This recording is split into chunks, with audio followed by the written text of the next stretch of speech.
Ukamaka Olisakwe is a Nigerian screenwriter, novelist, and nonfiction writer. Her work includes TV scripts, most recently the series The Calabash, essays, short stories, and a novel.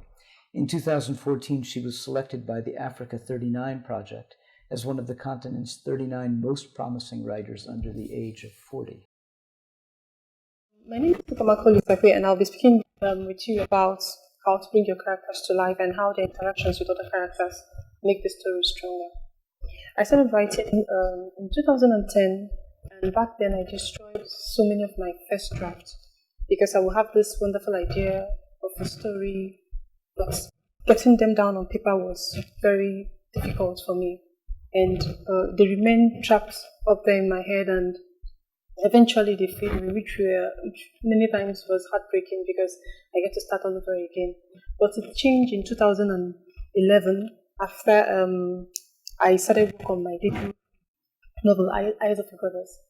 I was having this conversation with my mother about one of my aunts who isn't really my favorite person in the world. I lived with her after I graduated from high school in 1999, so I stayed with her for 3 months. And she's really, really a very complex person. I remember very clearly the fear of waking up every morning, having to face her, how to make her happy, the things to do, whether doing laundry, cooking, anything, just had to figure out my way out of that box. Because she was really a very complex person and she flares up easily, and I was still young and very impressionable and too fearful. And so each day what I do was to map out plans. I will have this kind of plans on, okay, this is what I'm going to do today to make her happy so she doesn't flare up or shout at me or get me very sad and depressed.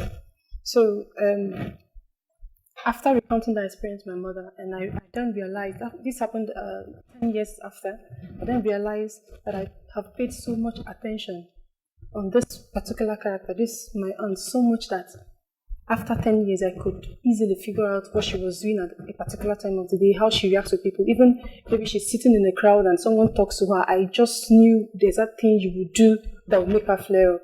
Or maybe she's just looking at you, just the way she looks at you, it's kind of a communication. She wants you to do something. She doesn't really say it. And just looking at you, you should be able to respond, or she flares up. So that's realization that I've paid so much attention watching and observing one person kind of paved way for me to realize that I can actually use such people, such complex characters, such enigmatic people as vehicles to deliver my own story. So watching people, learning from them, and even briefly creating that relationship or emotional attachment to them prompted me to think of how to transport the voices in my head into these bodies, these real life people. So what I'm saying is this is, for me, the first step of for every successful story I write is finding the real life character whose mannerism or personality is so similar to the voices in my head.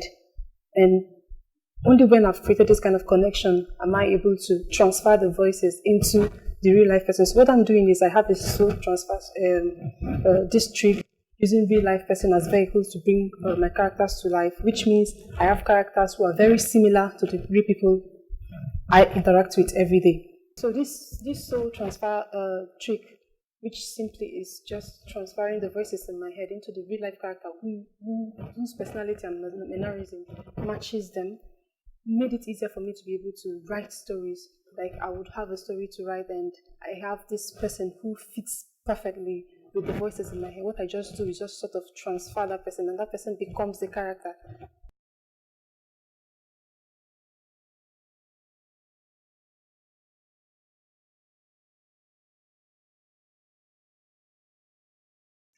So, and another one of the experiences I had when I came to Iowa newly was the man walking down. I was looking for direction to the city mall, so I met this man. He was wearing shorts,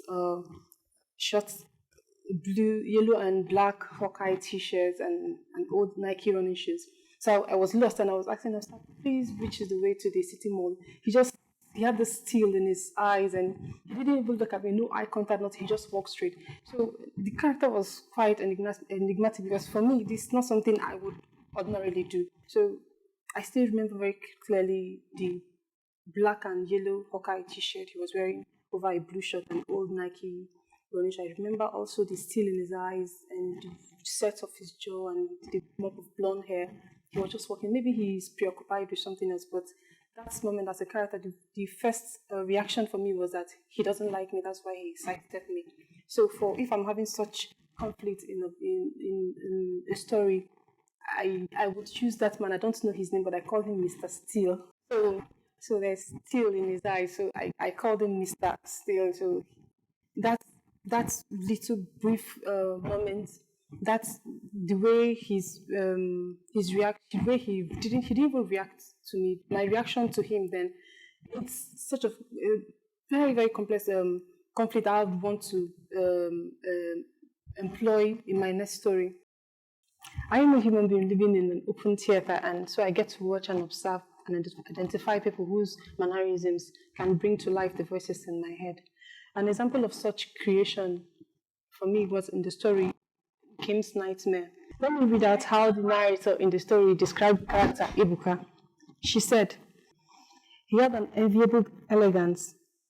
I squinted at his photos, at the warm eyes hidden behind full-fringed Ray-Ban, perched atop a remarkable nose. His groomed full beard swallowed half his face, and his skin was so clear and so fair, like it had never toiled under the sun. He had the body that hinted at a man touring at over 6'4", and his muscles were taut under his shirt, stretching from shoulder to shoulder.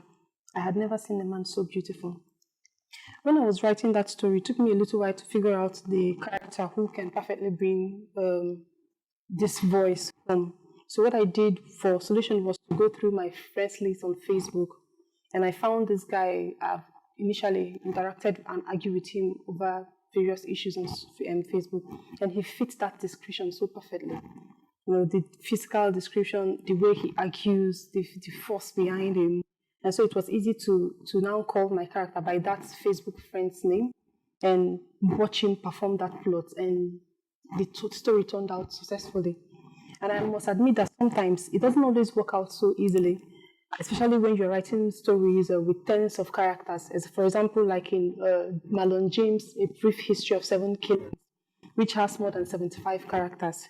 How do you find such number of people and make emotional connections with them so as to deliver such powerful work of fiction?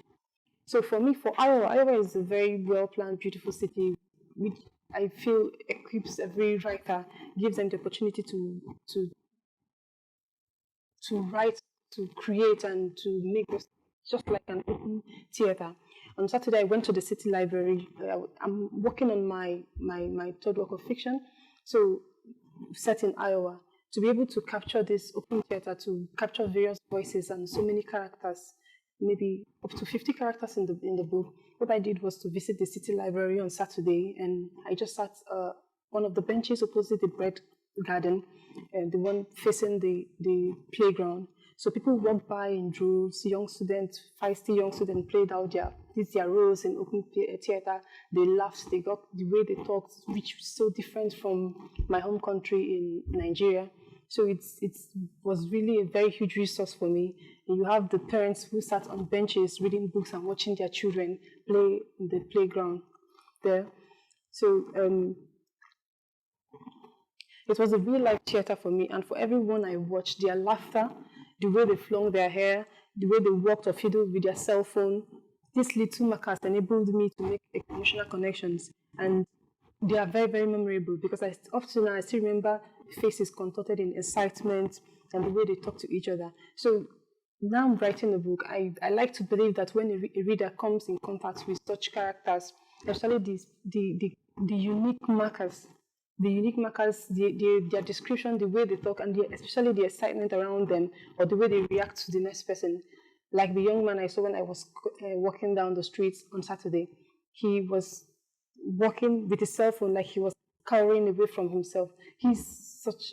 I didn't have any conversation with him, but I would want to create a character around that person. Someone cowering, he's so tall, but it's like he's hiding from himself. So such resource, such open theater gives me opportunity to transfer voices. Like I want to write about a character who doesn't talk much. I would like to transfer that character into the person I see walking down the street, who I feel fits that personality perfectly.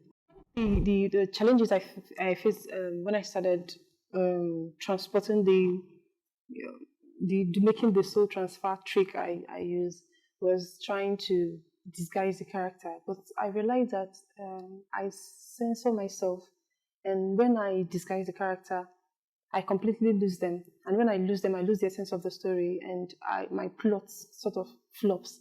So what I do is I just refuse to give a damn. I just write them. I'm writing a fictional story, not really their own story. What I'm using is I'm using real life. Okay, this is how you laugh. This is how you talk. This is how you react.